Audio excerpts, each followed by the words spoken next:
अगर आपको डेली बेहतरीन स्टोरी सुनना है तो प्लीज़ मेरे चैनल को सब्सक्राइब करें और इस वीडियो को लाइक करें। आज का स्टोरी का टॉपिक है बुद्धिमान मंत्री।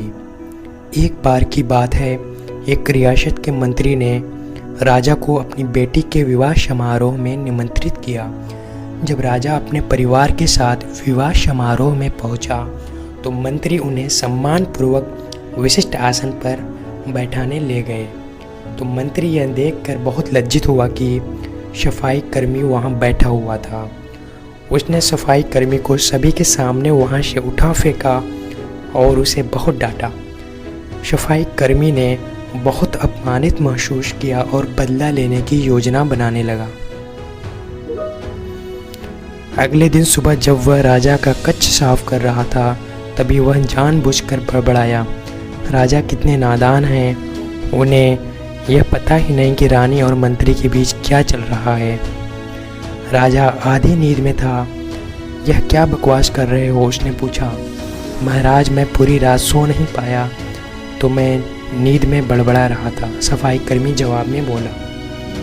हालांकि उसकी बात सुनकर राजा के मन में संदेह के बीज पड़ गए थे। राजा अब मंत्री से चिढ़ने लगा और समय समय पर अपमानित करने लगा। एक दिन तो उसने द्वारपालों से यह तक कह दिया कि मंत्री को महल में घुसने न दें।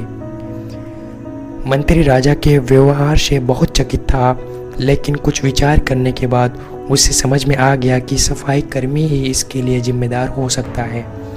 मैंने उसका अपमान किया था और उसी का उसने बदला लिया है। अब मुझे उसे दोबारा प्रसन्न करना होगा, तभी वह राजा की निगाह में मेरा सम्मान दोबारा दिला सकता है, मंत्री ने सोचा। एक दिन उसने सफाई कर्मी को अपने घर भोजन पर आने का निमंत्रण दिया और कहा, मेरे दोस्त, मुझे क्षमा कर दो, मैंने तुम्हारा अपमान किया था, मुझे गलती का एहसास हो गया है।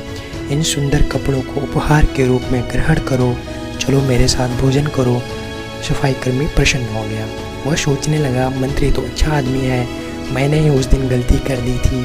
अब सफाई कर्मी प्रसन्न था और प्रयास करने लगा कि मंत्री के बारे में राजा की धारणा बदल दिया जाए।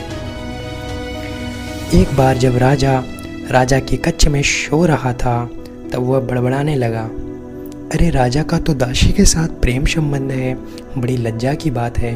राजा ने उसका बड़बड़ाना सुना तो उठकर बैठ गया। राजा ने सफाई कर्मी को बहुत डांटा। सफाई कर्मी बोला, क्षमा करें महाराज, मैं पूरी रात सो नहीं पाया, इसलिए दिन में ही नींद में बड़बड़ा रहा था। राजा को अपनी गलती समझ में आ गई। इस तरह की अफवाह के चक्कर में आकर उसने अपने बहुत अच्छे सलाहकार की अनदेखी शुरू कर दी थी। राजा ने अपने मंत्री को बुलाया, फिर से दोनों मित्र बन गए। थैंक यू मेरी स्टोरी को सुनने के लिए।